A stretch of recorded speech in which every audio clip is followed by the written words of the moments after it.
Hello everyone and welcome in my YouTube channel. So जैसा कि आप जानते हैं कि हम जावास्क्रिप्ट में डॉक्यूमेंट ऑब्जेक्ट मॉडल पे बात कर रहे थे और डॉक्यूमेंट ऑब्जेक्ट मॉडल के बहुत सारे मेथड्स हम ऑलरेडी अपनी प्रीवियस वीडियोस में डिस्कस कर चुके हैं। सो आज की इस वीडियो में भी हम डॉक्यूमेंट ऑब्जेक्ट मॉडल के ही एक मेथड के बारे में बात करने वाले हैं जो कि है is equal node. So is equal node जैसा कि नाम से ही जाहिर है कि इसमें हम क्या करेंगे, किसी भी दो नोड्स को कंपेयर करने के लिए हम इस मेथड को यूज़ करते हैं। सो देखते हैं कि इसका हम यूज़ किस तरीके से कर पाएंगे। सो देखने के लिए चलते हैं स्क्रीन की तरफ। So let's have a look on my screen and let's begin.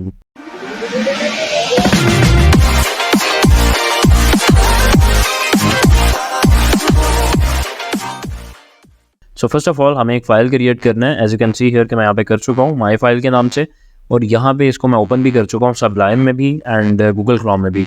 सो यहाँ पे अभी अगर आप जो कोड व्यू करेंगे, यहाँ पे जस्ट हमने एक हेडिंग ऐड की। हेडिंग के अंदर हमने is equal node method in JavaScript, जो कि आज का हमारा टाइटल है, वो हमने ऐड कर दिया। नेक्स्ट हमने एक लिस्ट क्रिएट कर दी और इसका जो आईडी है वो है list1। यहाँ पे भी आप देख सकते हैं कि कुछ फ्रूट्स की लिस्ट आ रही है। इसी तरीके से list2 है, उसमें भी कुछ फ्रूट्स की लिस्ट आ रही है। अब मैं इसको सेव करता हूँ, यहाँ पे आता हूँ, रिफ्रेश करता हूँ। यू कैन सी हियर कि इज़ इक्वल नोड का मेथड हमने जो है वो यूज़ करना है, और ये हमारे सामने दो यूएल है। अब इस यूएल को क्रिएट करने का मकसद क्या है? बेसिकली मैंने यहाँ पे दो लिस्ट इसलिए क्रिएट किए हैं ताकि हम इसके किसी इंडेक्स का इसके किसी इंडेक्स से कंपेयर करवा सकें। लाजमी नहीं है कि आप इसको लिस्ट पे करवाएं, आप इसको पैराग्राफ्स के ऊपर भी करवा सकते हैं, किसी भी चीज़ के ऊपर आप कंपेयर करवा सकते हैं। लेकिन इसमें कुछ रूल्स आ जाते हैं। रूल्स ये हैं कि फ़र्ज़ करें यहाँ पे मैं लिख देता हूँ ऑरेंज, इसका भी जो फर्स्ट है वो मैं ऑरेंज कर देता हूँ, ठीक है। तो यहाँ पे अगर आप देखेंगे तो अगर हम इसको और इसको आपस में कंपेयर कर रहे हैं तो पहली तो चीज़ ये है कि ये अगर LI है तो सेकंड भी LI होनी चाहिए। अगर ये पैराग्राफ था तो इसको भी पैराग्राफ होना चाहिए, मतलब कि सेम एलिमेंट होना चाहिए। ऐसा नहीं है कि आप LI को कंपेयर करवा रहे हैं पैराग्राफ से या पैराग्राफ को कंपेयर करवा रहे हैं H1 से, ऐसा पॉसिबल नहीं होगा। आपका LI है तो यहाँ पे भी LI ही होना चाहिए, फिर ही वो उसकी वैल्यू ट्रू आएगी, अदरवाइज फॉल्स आएगी। दूसरे नंबर पे इसकी जो वैल्यू है, यहाँ पे जस्ट लाइक ऑरेंज लिखा आ रहा है तो ये ऑरेंज और ऑरेंज, ये भी मतलब इसकी वैल्यू भी जो है वो सेम होनी चाहिए। तीसरी चीज़ क्या है वो ये है कि फ़र्ज़ करें यहाँ पे अगर ऊपर ऑरेंज लिखा आ रहा है और जो सेकंड LI है उसके अंदर स्पैन के अंदर ऑरेंज आ रहा है, अभी इन दोनों को जब मैच करेंगे तो ये फॉल्स शो करेगा। उसकी रीज़न क्या होगी कि यहाँ पे ऑरेंज है और यहाँ पे स्पैन के अंदर ऑरेंज है, तो मतलब कि अगर चाइल्ड नोड यहाँ पे कोई ऐड है जस्ट लाइक स्पैन है तो सेम चाइल्ड नोड्स होने चाहिए, जस्ट लाइक यहाँ पे भी स्पैन होना चाहिए। और इसके बाद हमारे पास एक और जो है वो इसका आ जाता है कि एक और जो है वो हमारे पास इसका रूल है, वो ये है कि जस्ट लाइक फ़र्ज़ करें कि इस पैन के अंदर यहाँ पे क्लास आ जाती है XYZ। अब ऊपर अगर आप देखेंगे तो हमने ना तो कोई क्लास ऐड की ना ही कोई और एट्रीब्यूट है, तो डेफिनेटली जो एट्रीब्यूट्स की लिस्ट है वो भी बिल्कुल मैच करनी चाहिए। तो मतलब अगर वो हर तरह से एग्जैक्टली सेम होगा तो देन ही आपको आंसर मिलेगा true by using this method is equal node. तो देखते हैं कि इस मेथड को किस तरीके से यूज़ करते हैं। तो सिंपली अभी मैं सब कुछ यहाँ से Ctrl+Z प्रेस कर रहा हूँ ताकि वापस ये यहाँ पे आ जाए। अभी मैं इस ऑरेंज को भी यहाँ से रिमूव कर रहा हूँ। अब हम यहाँ पे स्क्रिप्ट में आ जाते हैं और यहाँ पे डॉक्यूमेंट डॉट, पहले तो हम यहाँ पे एक वेरिएबल डिफाइन कर लेते हैं list1 के नाम से, और इक्वल्स टू कर लेंगे document dot gate element by ID, और यहाँ पे आ जाएगा list1। बिल्कुल इसी तरीके से list2 को भी हम यहाँ पर डिफाइन कर लेते हैं। सो अब मैं क्या करने वाला हूँ, यहाँ पे मैं लिखूँगा वेरिएबल चेक के नाम से कर लेते हैं। मतलब हमने चेक ही करना है ना कि मतलब दोनों इक्वल हैं या नहीं है, तो डेफिनेटली नाम आपको सिमिलर रखना चाहिए। तो मैं यहाँ पे चेक रख रहा हूँ, मैं यहाँ पे लिखूँगा list1 dot is equal node.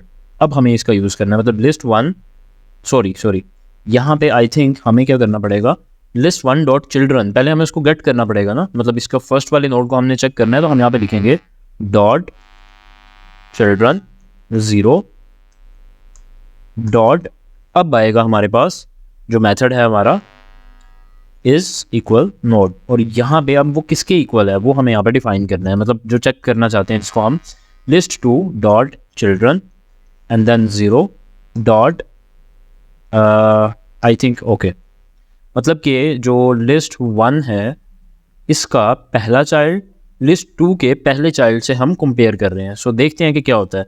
अभी सेव करता हूँ और यहाँ पे आके मैं console.log करवा लेता हूँ चेक को एंड सेव करूँगा। जब भी मैं यहाँ पे आऊँगा रिफ्रेश करूँगा, कंसोल ओपन कर लेते हैं ज़रा। So you can see here कि अभी ये क्या शो कर रहा है, फॉल्स। क्योंकि यहाँ पे ऑरेंज है, यहाँ पे कीवी है, दोनों मैच ही नहीं कर रहे। लेकिन अगर मैं ऐसा करता हूँ कि दोनों को मैच कर लेता हूँ, या तो फिर मैं यहाँ पे कीवी कर दूंगा या नीचे ऑरेंज कर दूंगा। सो सिंपली मैं क्या करता हूँ, इसको मैं यहाँ पे एक डुप्लीकेट क्रिएट करता हूँ और यहाँ पे लिख लेता हूँ ऑरेंज, सेव करूंगा। देन जब भी मैं यहाँ पे आके रिफ्रेश करूंगा, यू कैन सी कि अभी यहाँ पे आ चुका है ट्रू। और ट्रू क्यों आया? क्योंकि दोनों के दोनों जो हमारे LI हैं फर्स्ट वाले, वो सेम हो चुके हैं। लेकिन अब मुझे ऐसा अगर करना है कि जस्ट लाइक मैं यहाँ पे एक स्पैन टैग ऐड कर देता हूँ और वो उसके अंदर है बिलफर्स। ओके, सो अब मैं अगर यहाँ पे आता हूँ, रिफ्रेश करता हूँ, you can see it's again showing false. और उसके रीज़न क्या है कि यहाँ पे स्पैन के अंदर है, वहाँ पे स्पैन के अंदर नहीं है। सो सिंपली अगर नीचे हम स्पैन ऐड कर रहे हैं, हमें ऊपर भी स्पैन टैग ऐड करना पड़ेगा। सेव करूँगा, देन यहाँ पे आऊँगा, रिफ्रेश करूँगा, you can see here it's showing true now. अब अगर ऊपर वाला जो स्पैन टैग है, किसी एक में भी अगर एक ID में ऐड कर लेता हूँ XYZ। अब ID चूँकि एक एट्रीब्यूट है, तो मैंने आपको बताया था कि एट्रीब्यूट भी सेम होने चाहिए। अब जब मैं सेव करूँगा, यहाँ पे आऊँगा, रिफ्रेश करूँगा, यू कैन सी अगेन ये फॉल्स शो कर रहा है। अब ऐसा नहीं है कि यहाँ पे मैं अगर आता हूँ, यहाँ पे मैं ID लिख दूँ और ID के आगे मैं ABC भी लिख दूंगा, सिर्फ ID का एट्रीब्यूट तो लिख दिया, तो इसको ट्रू होना चाहिए। लेकिन ये ऐसा नहीं करेगा, इसकी वैल्यू भी सेम होनी चाहिए। जस्ट लाइक यहाँ पे अगर XYZ लिखा आ रहा है, तो यहाँ पे भी XYZ ही लिखा आना चाहिए, फिर ही यहाँ पे ये ट्रू शो करेगा। इसी तरीके से अगर मैं इनके अभी तो मैंने यहाँ पे एट्रीब्यूट की वैल्यू डाली, फ़र्ज़ करें कि ये जो मेन LI था, इसको मैं यहाँ पे पैराग्राफ में चेंज कर देता हूँ। वेल फर्स्ट UL के अंदर हम खैर पैराग्राफ इस तरीके से ऐड तो नहीं करते, लेकिन फ़र्ज़ करें कि इस तरह से है, अभी भी वो फॉल्स ही शो करेगा बिकॉज ये दोनों मैच नहीं कर रहे। सो ये बेसिकली तरीका है इज़ इक्वल नोड के मेथड को चेक करने का। इसके थ्रू हम किसी भी दो नोड्स को कंपेयर करवा सकते हैं और हम ये देख सकते हैं कि क्या वो दोनों नोड्स इक्वल हैं या नहीं है। अगर वो इक्वल नहीं होते तो वो फॉल्स शो कर देता है, और अगर इक्वल होते हैं तो वो ट्रू शो कर देता है। तो ये तो था डोम का एक कॉन्सेप्ट। नेक्स्ट वीडियोस में हम अगेन डोम के कुछ कॉन्सेप्ट अगर रहते होंगे उनके बारे में बात कर लेंगे, या तो फिर हम जो भी नेक्स्ट टॉपिक होगा उसके बारे में हम बात करेंगे। सो उम्मीद करता हूँ कि वीडियो आपको अच्छी लगी होगी। अगर आपको वीडियो अच्छी लगी तो आप इसको लाइक करें एंड चैनल को सब्सक्राइब करें। सो मिलते हैं नेक्स्ट वीडियो में। थैंक यू, अल्लाह हाफ़िज़।